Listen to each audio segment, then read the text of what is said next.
hermanos y hermanas. Me han dado bastante tiempo. Amén. Pero quiero compartirles un pensamiento, diría yo. Quiero hablarles acerca del tema: con el pecado no se negocia. Creo que nosotros somos muy conscientes que con el pecado no se negocia. Es algo obvio, ¿verdad? Para un cristiano es algo obvio. Sin embargo, para el mundo, eso no es algo obvio. Ellos hacen, deshacen, no, algunos más, ¿verdad? Algunos menos. Y su mente está tan cauterizada que no siente que está mal lo que están haciendo.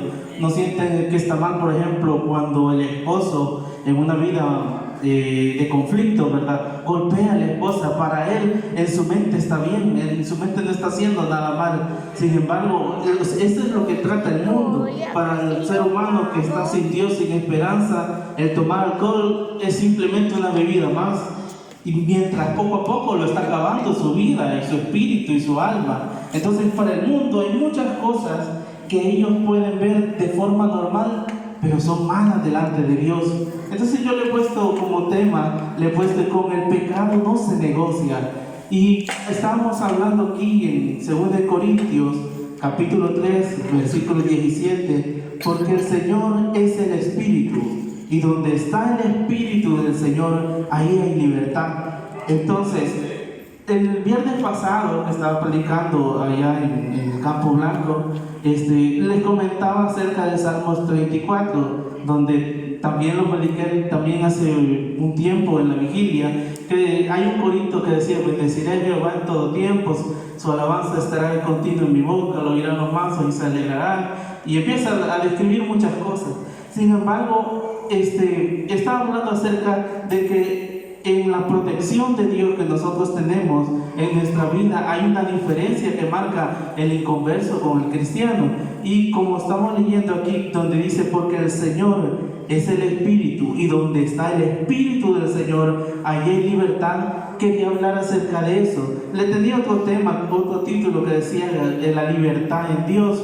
Sin embargo, le puse: con el pecado no se negocia, porque muchas veces en el mundo actual, las personas que están sin Dios, las personas que están sin esperanza, ellos están atados a una cadena, tal vez no física, pero sí espiritualmente. Algunos están atados a las cadenas de la borrachera, de la drogadicción, de diferentes pecados, ¿verdad? Entonces, de la violencia, etcétera, etcétera. Es cierto que hay paz en El Salvador, pero sin embargo hay otros problemas que se están desarrollando de una manera más fuerte. Antes, yo siempre le digo a mi mamá eso cuando salen las noticias: antes esas noticias que dan, tal persona ha matado a tal persona por una riña familiar, yo le digo, antes esas noticias no se daban, le digo, eran más comunes otras noticias, por ejemplo, que las pandillas contrarias mataran a tal cosa o hicieran tal cosa, pero eran entre las pandillas, ¿verdad? Entonces, pero yo le digo, hoy que está en paz, el diablo siempre sigue actuando de diferente manera. Las personas, los jóvenes, me acuerdo yo que recién estaba esto de la paz en el país,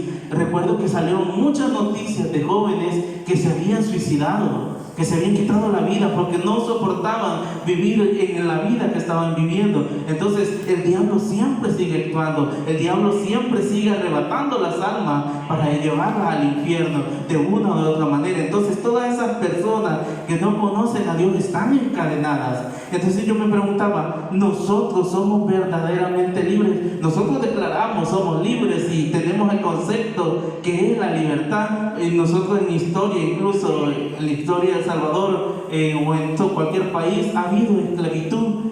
Ha habido esclavitud de una u otra manera. Los hombres que tienen poder siempre se han apoderado de las personas campesinas, que se han apoderado de las personas que son africanas, etc. Siempre ha habido esclavitud, pero en el contexto en el cual nosotros vemos en la palabra de Dios, hay muchos hombres que no están libres, hay muchas mujeres que no están libres, hay muchos jóvenes, muchos niños que están atrapados aún con cadenas que los atan. Entonces yo quería relacionar este texto con otro que está en Juan capítulo, si no me equivoco, capítulo 8, versículo 32, que es una frase, también un versículo muy conocido, que dice: y conoceréis la verdad, y la verdad os hará libre. Y dice también, repitiendo el que estábamos leyendo, 3:17, porque el Señor es el Espíritu, y donde está el Espíritu del Señor, ahí hay libertad.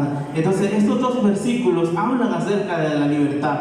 Una, la libertad en Cristo, el cual leíamos en Juan 8:37, y la otra en 3:17, donde dice que el Espíritu del Señor. Entonces habla que el Espíritu Santo son los capaces de liberar al ser humano, y Jesucristo es capaz de liberar al ser humano de esas cadenas que los atan. Y quiero que me acompañen una historia muy conocida, por ejemplo en Éxodo capítulo 8, si me acompaña, Éxodo capítulo 8, es una historia muy conocida acerca de la historia que se desarrolla entre Moisés y Faraón. Creo que todos la conocemos desde escuela dominical. En ella transcurre de que el pueblo de Israel es esclavizado por 430 años, y Dios levanta un libertador. Después de 80 años más, levanta un libertador llamado Moisés, y el cual le dice de que yo te enviaré para que liberes a mi pueblo de Faraón.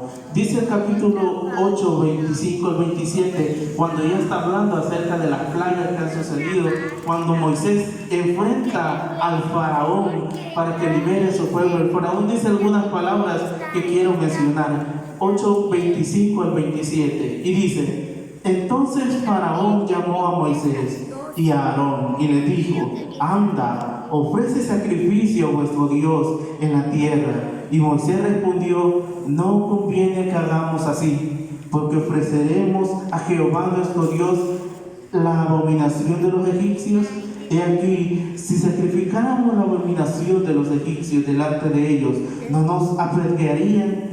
Camino de 3 días iremos por el desierto y ofreceremos sacrificios a Jehová nuestro Dios como Él nos dirá.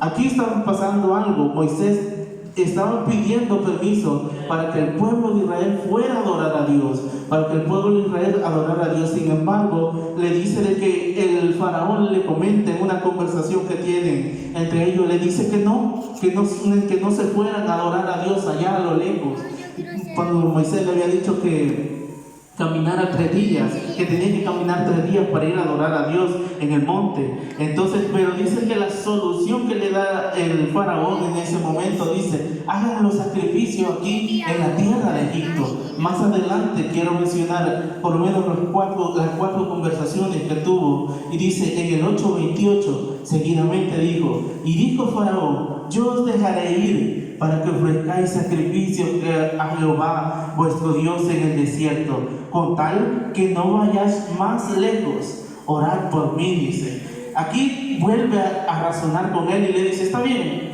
no lo hagan en Egipto, no adoren en Egipto, pueden irse, le dice, le doy permiso, pero no se vayan tan lejos, dice. Y Moisés rechaza otra vez esa propuesta que decía Faraón. Si me acompañan en el capítulo 10, versículo 8 al 11, siguen pasando las plagas, ¿verdad? Entonces Moisés otra vez dice, en el 10, capítulo 8, versículo 8, dice: y Moisés y Aarón volvieron a ser llamados ante Faraón, el cual les dijo: andad, servid a Jehová vuestro Dios.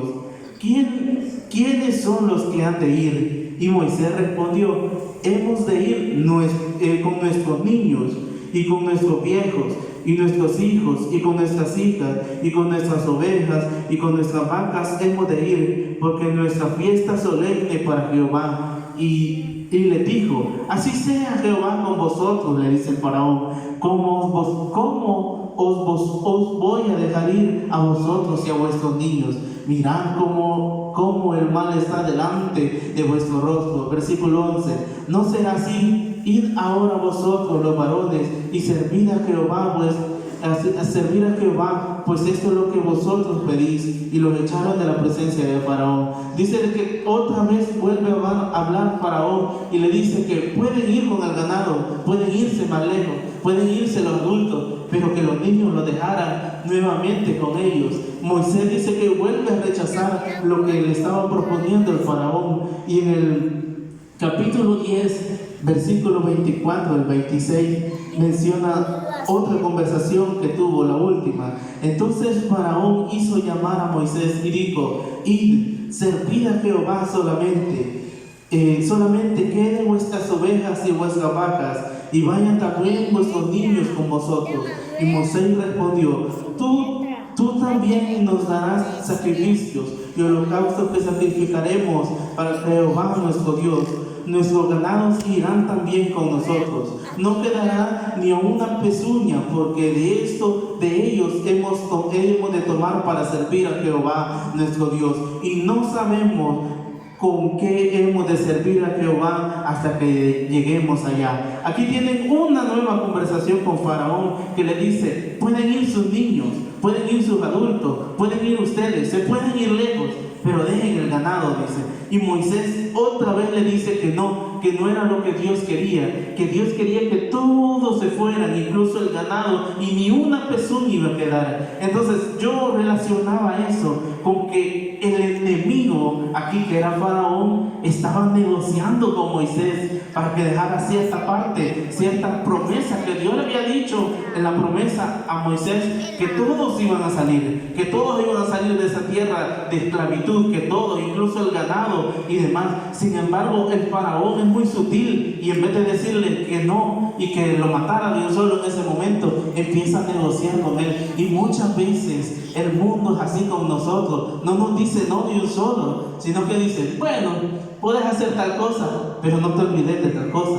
Puedes hacer tal cosa, pero no hagas tal cosa. Entonces aquí, como podemos ver, entre Moisés y Faraón hubo un diálogo en el cual le permitía hacer ciertas cosas, pero le permitía que las otras cosas se quedaran. Entonces eso, transformándolo a la vida del cristiano, muchas veces nosotros nos dice: ¿quieres servir a Cristo?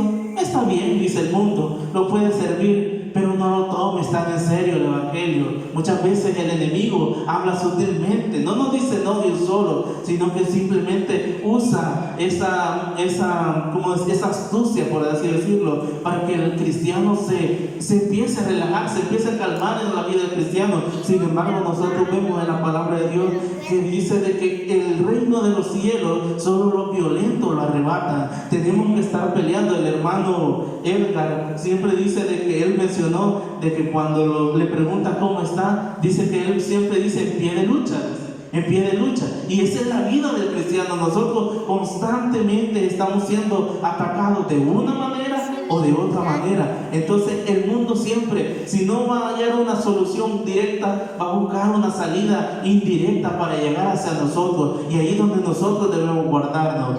También el mundo nos dice: está bien, podemos servirle, pero no renuncies a todo lo que tienes. Muchas veces el mundo nos dice: ve a la iglesia, pero no cambies algunos hábitos que aún tienes. El mundo nos dice: cree en Dios, pero que no se note mucho que está siendo cristiano. Entonces esas son las palabras que el mundo muchas veces nos ofrece, y nosotros muchas veces cedemos ante la presión del enemigo. Muchas veces estamos viendo que la generación de los jóvenes está cambiando su forma de pensar, nos están metiendo de una manera u otra diferentes temas que están en contra de la voluntad de Dios, y la iglesia cristiana muchas veces estamos de brazos cruzados, no ponemos resistencia ante esas nuevas modas, ante esas nuevas actitudes de los nietos, de los hijos, de las personas jóvenes. Nosotros debemos ser como atalaya, dice la palabra de Dios. Tenemos que vigilar que cuando el enemigo venga a atacarnos, debemos sonar la alarma, debemos despertar algo en nosotros, orar, buscar de la palabra de Dios para que la situación cambie en nuestra vida. Entonces esa es la estrategia que el enemigo usa. Sin embargo, Dios nos manda a salir de ahí. Dios no hace tratos con el enemigo. Dios nos dice que nos va a liberar de toda la pena, de todo pecado, nos va a liberar de toda angustia, no a medias. Entonces nosotros debemos ser libres en Cristo, como mencionaba aquí atrás, que dice: mas conoceréis la verdad, y la verdad os hará libres. Y porque el Señor es el Espíritu, y donde está el Espíritu del Señor hay libertad. En nuestra vida, en nuestra casa debe haber esa libertad por la cual nosotros debemos adorar y buscar el nombre de nuestro Dios. ¿Y cómo me va a decir usted cómo podemos activar esa libertad? ¿Cómo podemos ser libres en Cristo? Porque muchas veces nos sentimos atados, nos sentimos cansados muchas veces por los bombardeos del enemigo en nuestra vida, y muchas veces nosotros no sentimos esa libertad. La vez pasada, el viernes, estaba predicando también que qué feo es sentir miedo, qué feo es sentir angustia, qué feo es sentir que las puertas se están cerrando, pero dice la palabra de Dios que debemos confiar en Él, que debemos dar nuestros problemas a Él, porque Él obrará para bien. Él es el poderoso gigante que pelea a través de diferentes formas a favor de nosotros. Y entonces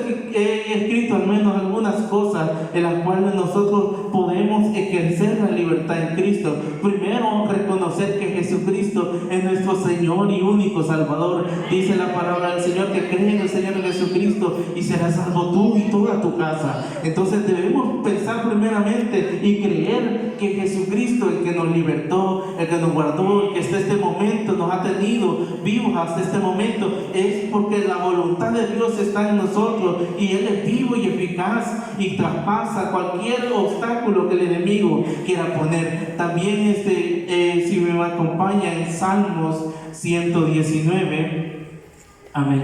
Salmos 119, versículo 11, dice su palabra lo siguiente. Salmos 119, versículo 11. En mi corazón he guardado tus dichos para no pecar contra ti. Nosotros debemos llevar la palabra de Dios en nuestra mente, en nuestro corazón, y aplicarla en nuestra vida cotidiana. Nosotros no debemos solo quedarnos con el tiempo que nosotros hacemos aquí en la iglesia, sino que debemos tener una lectura constante de su palabra. Debemos oír la palabra de Dios constantemente. Dice que antiguamente en Israel, varias veces lo han leído, que dice de que los padres y los abuelos eran encargados de instruir a los hijos en el camino de Dios. Dice que átalas en tu cuello, escríbelas en la tabla de tu corazón. Hace poco, como un dato extra, estaba leyendo que habían descubierto un cuerpo de hace 1000 años más o menos, por ahí, o unos 1500 años, un cuerpo en el cual se encontraba un hombre con un colgante.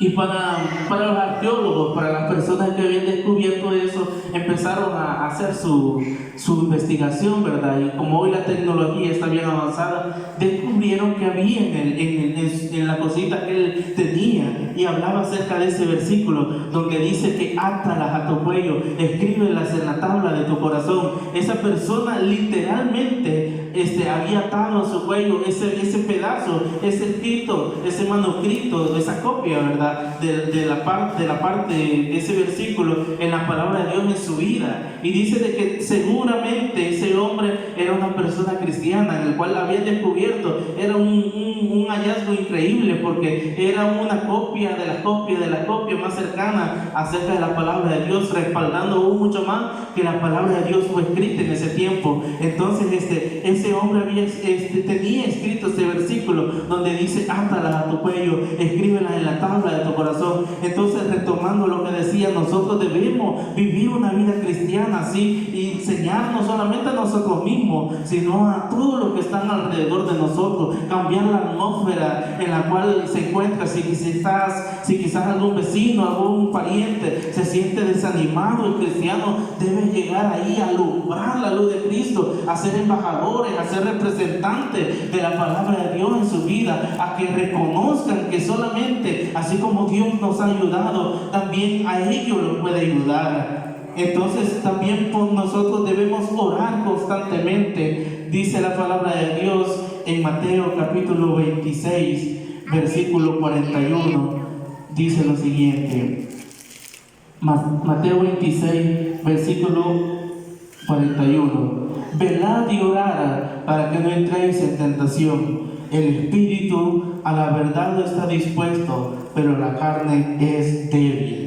Y esa es la realidad en la cual nosotros vivimos. Por eso yo le decía, muchas veces el enemigo tal vez directamente no va a llegar a mostrarnos el pecado, pero va a intentar negociar con nosotros para que nuestra vida espiritual mengue bastante, para que ya no tengamos deseos de venir al culto, para que ya no miremos los días, por ejemplo, lunes, lunes, los martes, los días que se hacen cultos, los miremos de poco y cada vez nos vamos a ir apagando. Sin embargo, dice la palabra de Dios que nosotros debemos de estar despiertos, debemos seguir orando para que, a pesar de que el espíritu es fuerte, la carne es débil y tenemos que tener cuidado. Otra palabra de Dios dice de que cuando venga la tentación, dice que huyan, dice sí, no se hagan los valientes, dice otra versión, sino que huyan, escapen del pecado antes que ustedes puedan caer del mismo pecado. Entonces dice la palabra de Dios que hay que orar constantemente para crecer esa vida espiritual. Dice lo que le decía en 2 de Timoteo 2:22,